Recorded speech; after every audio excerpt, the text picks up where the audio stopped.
The Hennessy Cypher Africa is here to stay, given the massive interest shown by music and rap lovers. In all four editions, some of Ghana's dope rappers have represented: M.anifest in 2022, Sarkodie in 2024, Joey B in 2025, and Kwesi Arthur in 2026. I am sure you are wondering, what about 2023? Well, in 2023, Hennessy celebrated 50 years of hip-hop with a cipher that featured only Nigerian rappers. The question is, how did Ghanaian rappers perform at each edition of the Hennessy Cypher? Welcome to the vote with the man in your mirror.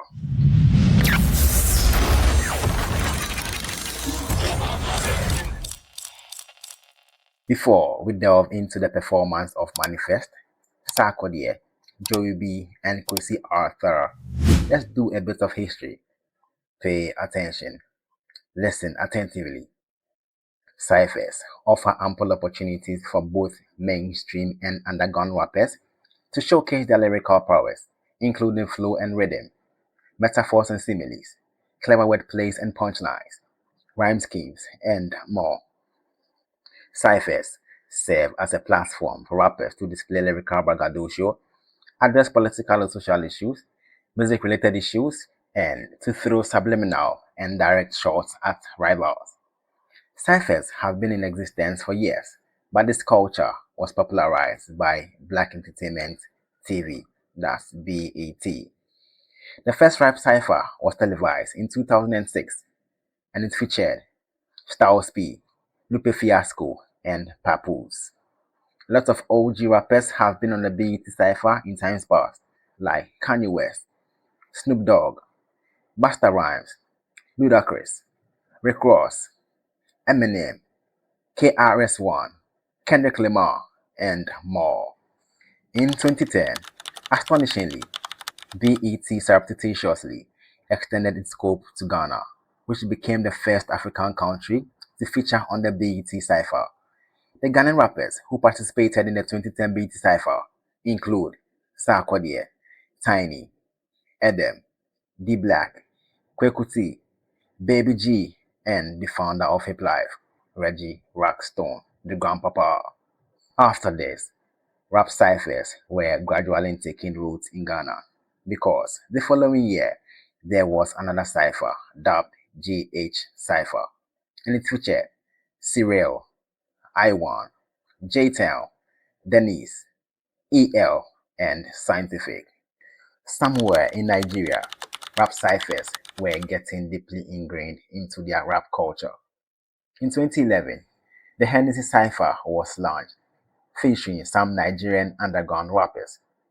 The organizers moved along the trajectory for years, and the Hennessy Cypher gradually became big, with mainstream rappers jumping on the train, including M.I. Abaga, Vector the Viper, Jesse Jacks, Fowls, Zlatan, Black Bones, Ladipo, and more. Now, here is the part that I didn't tell you. The Hennessy Cypher featured exclusively Nigerian rappers. Fast forward to 2022, the organizers did some soul searching, thought outside of the box, and felt the need to spread their tentacles by including other African rappers. They found the gold hack, the gold mine, and the hack. Perfecto.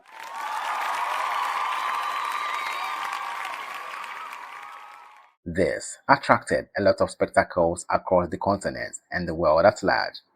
On the back of this, there has been incessant comparative analysis in terms of who came out on top in each of the editions. In other words, music lovers and rap enthusiasts ranked the rappers based on their performance. Invitations were extended to some of Ghana's dope rappers from 2022 to 2026. At this juncture, let's delve into how each of the Ghanaian rappers performed at the Hennessy Cypher in their respective years.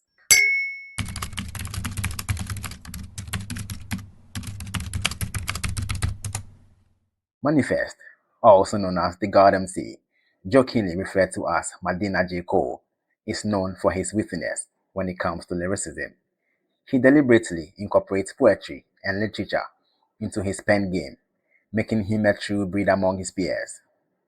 M.Anifest is one of the finest rappers you can find on the continent. As an OG, he moves in silence like lasagna and lets his pen game do the talking for him.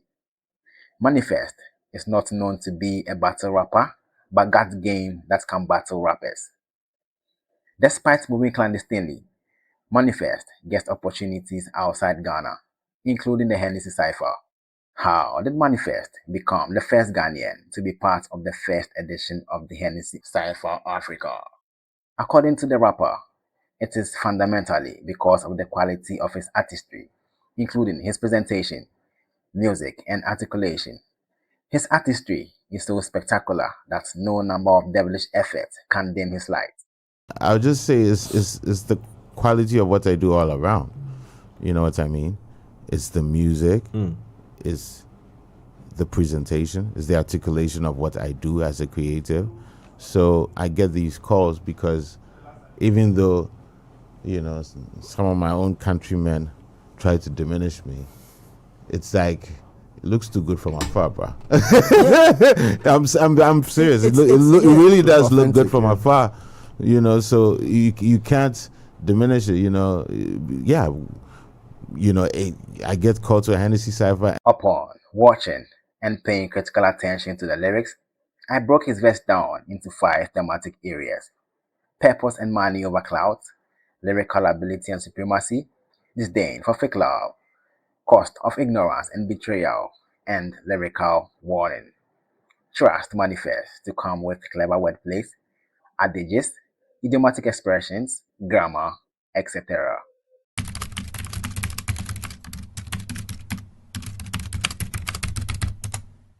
M.Anifest talked about sticking to his craft and giving it his all, a major reason we see continuous growth in his artistry. He emphasized that there is a need to make money, referencing the popular song Waiting Again by Victor A.D. The game is the game, no need to get emotional. Married to my peppers, every morning I'm devotional. The game is the game, if we no make money then waiting we gain. He further indicated that his focus is not on attention or Twitter mentions. I'm not in it for the attention or Twitter mentions. The likes don't keep the lights on or pay you pension.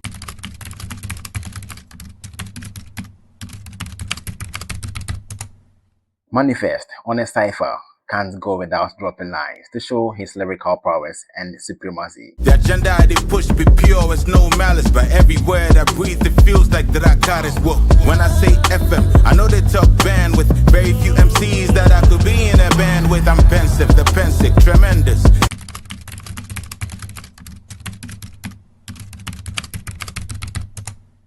M.Anifest talked about people doubting his lyrical prowess after all the clever weavings and bars he has dropped in songs like Bear, God MC, No Shortcut to Heaven, etc. He emphasized that he doesn't need fake love from such people. Shouts to those that doubt my prowess. I even get allergies, so spare me the flowers. When I say FM, I know they talk bandwidth.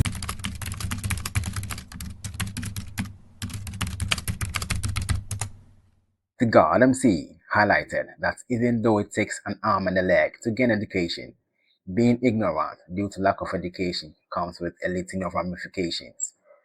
According to M.Anifest, he has been telling people to temporarily halt some favors and see the true character of beneficiaries. He further referenced the situation of Paul Pogba, the footballer, and his brothers. It is the people around you who will sell you out. Education pricey, but ignorance expensive. Cut the grass and let the snakes come out, I told people. Lesson learned from Paul Pogba, be your own people. It be your own people. The handshake, then cross the picket line. Everything's for sale now, even the for sale sign.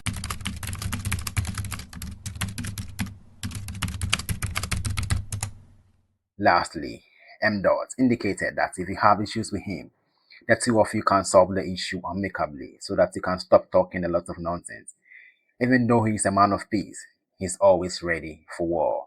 These are presidential flows to make your boo hurry. To jump on my train of thought, maybe get ahead properly. We could just probably speak your piece and stop flapping your gums. I'm a man of peace, but I still stick to my guns, Medina.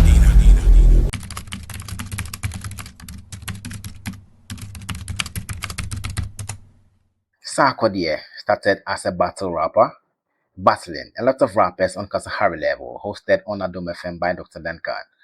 He has a penchant for rap, and one indispensable thing he has over a majority of rappers is his flow. His cadence, delivery, rhythm over diverse beats are super special and admirable. The clarity in his vocals makes him stand out. He has rapped over almost every type of beat, and his longevity in the game has earned him the title Landlord. Sarkodie is the only Ghanaian and African rapper who has been on 3 different editions of the BET Cypher: 2010 with his Ghanaian rappers, 2012 with Absol, Talib Kweli, and Jean Grey, and 2019 with Kalash, where he rapped about black pride and melanin empowerment, mental liberation and freedom, Pan-Africanism, and more. Therefore, getting a collab for the 2nd edition of the Hennessy Cypher Africa was not surprising. The second Ghanaian rapper to get the nod. I put Sarkodie's verse into 5 distinct themes, from dreams to living lavish, rise to the top in no record label, features through record labels and split sheet, scathing critique of record labels and predatory contracts, and showcase of lyrical prowess.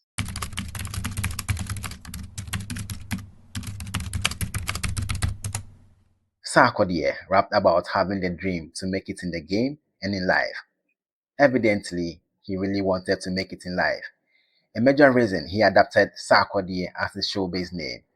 He talked about achieving the dream and living ostentatiously, with women wanting to be around him and working high fashion. Yeah, came from the trenches, my dream was to make it. I smell money miles away and I wish I could taste it. God guarded all my blessings and told me to take it. Now all these pretty women wanna see me naked. Smoking on the boat like I'm Al Pacino. You can try the things we do, but you don't know what we know. I'm not a racist, I love Jamaicans and Filipinos. I went from rock and rolling Wood down to Valentino.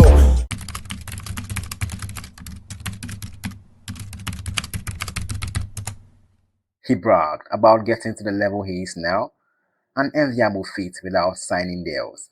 He shared his experience, where an international record label offered him a contract with detailed terms, but decided not to sign it because some of his peers have signed bad contracts with no liberty. He wanted to be free like a bird. I did this thing myself, I never mess with majors. I'm with mommy documents, it's like 1,000 pages. I want my freedom cause most of my homies are locked in cages. It's been a decade I'm rapping, I'm like the Rock of Ages. He further bragged about giving lessons on how to move from grass to grace without signing any predatory deals. Me tell me how to do this thing the right way. They smile with you but robbing you in broad day.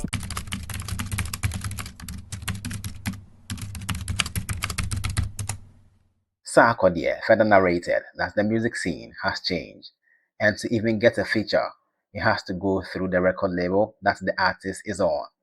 Initially, he had to speak directly to such artists. It's kinda strange how this music has changed from how it was.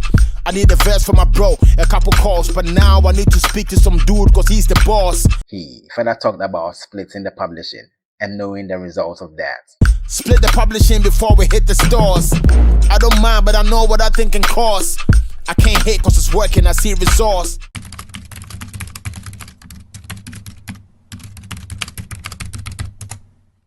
Obedihova admitted that even though African music was buzzing, our music didn't get onto the international market, but signing deals with international record labels opened the floodgate. He added that he has come to understand the predatory contracts by the labels to cage the signed artists, equating such acts to those of the fraudsters. African music was buzzing but couldn't cross. As soon as we signed the paperwork, labels open the doors. Oh, now I see how y'all really move, cause that be the same thing that fraud people do. Throw a couple dollars, got you caged in the zoo. By the time I went here, I was dreaming it pet. Pick a move.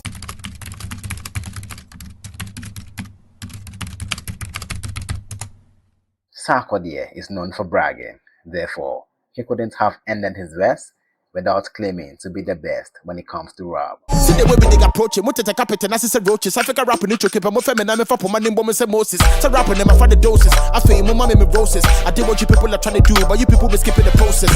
Yeah.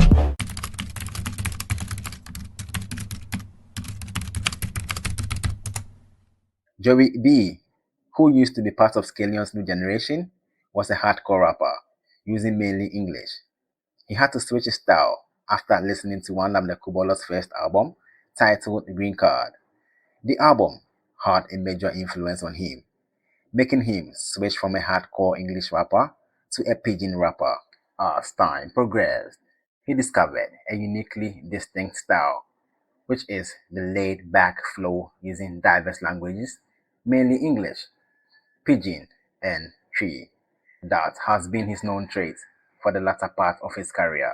When the snippet of the Hennessy Cypher was released last year, some people were shocked because of how he moves, low-key to be precise. However, people like us were not astonished to see him as one of the participants because of the obvious. This time around, the organizers did something different, 3 different settings, and moved away from the conventional hip-hop beat to an amapiano beat. Joey B shined the brightest, basically because of the flow, cadence, delivery, rhythm, and rhyme scheme.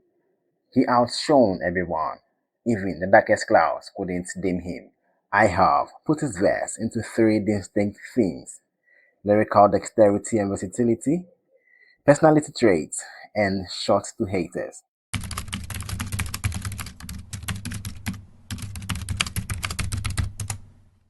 Joey B rapped about hearing beats and killing them effortlessly. He indicated that his songs and verses slap hard. He further bragged about being able to toggle between commercial music and hardcore songs and claimed to be the GOAT. Yo, who they knock my door with mid trash lyrics? Back in it, heard beats assassin it. Drop it back, educate it, slaps in it. If I need to spit like this, classic it. One of a kind, guaranteed, classic it. Hardcore in mainstream, I dabble in. Never heard a spit like this, I mastered it. Wonder why they call me the GOAT, that's a gift. Since this GOAT, they never seen a dragon spit.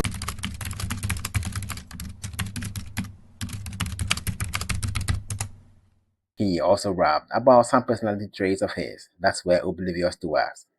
For example, he rapped about boys claiming hard and him being timid, and also not flapping his gum. Boys claim me hard, me mad timid. Me peck as a pee, trick he dragging it. Cash limit, mini beat, I brag different.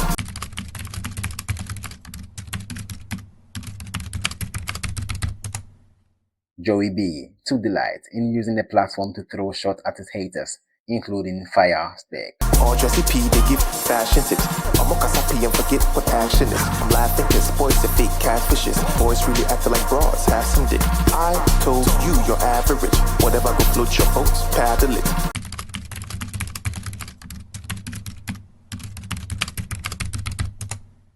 Kwesi Arthur is Teme's son, Teme's pride. He represented them in his prime of primes. That shirtless Kwesi Arthur, who was inspired by Drake, had more waves than the sea, and was loved by many, not just people who represented Tema. Grace fell on him, coupled with his wits. He had the chance to associate with 2 of Ghana's greatest rappers, Sarkodie and M.anifest, which, to some extent, catapulted his music career. Kwesi Arthur, aside from giving us bangers, with his singing ability, dropped some of the hardest bars on his Thoughts from King Arthur series, and some other freestyles that he did. He poured his heart out on those joints to let Ghanaians and the world know that he possesses supreme rap prowess. He was flames on those freestyles. Given all this, getting a nod to represent Ghana at the 2026 Hennessy Cypher Africa was not a bad choice. I categorized his verse into 5 thematic areas: conflict in Africa, envisioning a revolution, South Africa's love for him, fakeness in the industry and hurts from DL's demise, and lyrical supremacy.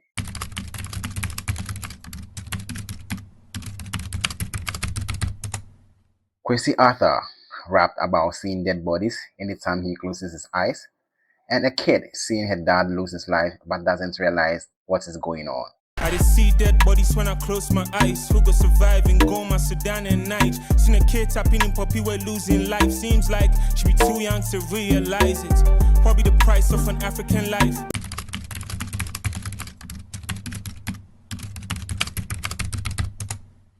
He also talked about hoping for a revolution, a change that will no longer cost the life of the African. When change go come, I wait on Christ. The revolution go the TikTok live.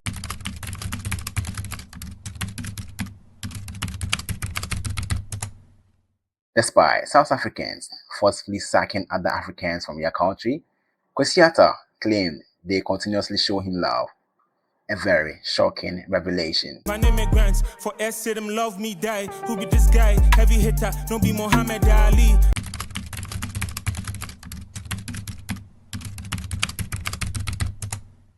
Quincy Arthur rehashed the fakeness in the Ghanaian music industry and made it known that the death of Ghana's high-life legend, Daddy Lumba, cut him deeply. This thing that should be fixed, so I stick with my piece.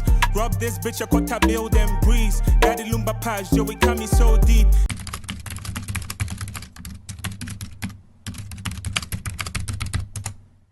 To end his verse, he rehashed that all the rap boys are his sons, a bar he earlier said on Thoughts from King Arthur 4. I'm made for war, they hate and love. Nina made you change galore. You rap boys be my sons, so I finish your call. All these dope rappers represented Ghana very well. But the major question is, who had the best verse? Is it M.anifest, the God MC, who relied on his strengths, such as clever creation of lyrics, wordplay, adages, idiomatic expressions, etc., to kill the cipher? Or is it Sarkodie, who also relied on his major strengths, which are flow and tongue twisting on the beat, and exposed the predatory contracts by some international record labels? Or is it Joey B, who utilized an exceptional monotonous cadence and rhyme scheme throughout his verse to exhibit lyrical braggadocio and took short at some people? Or is it Kwesi Arthur, who touched on the conflict in Africa and expected a revolution? You make your choice based on these clever breakdowns. But hold on. One of the rappers said his verse is the most talked about in the history of the Hennessy Cypher. He's insinuating that he has the best verse in the history of the Hennessy Cypher. Guess who? And let's be honest here, and I've been told, my verse on the Hennessy Cypher is the most talked about verse on any Hennessy Cypher. Go to YouTube, see the breakdowns. Debs, can we find that? Can we find that? It's the most, like, we'll go watch, you know, like every out of all the years. So what does that say? And why would I get calls? It means I deliver, bro. Like, So Do you agree with him? Let me know your thoughts in the comment section. This has been The Vote with the Man in Your Mirror. Kindly subscribe for more content. My name is The Man in Your Mirror. Thanks for watching. See you in the next one. I am Aldi.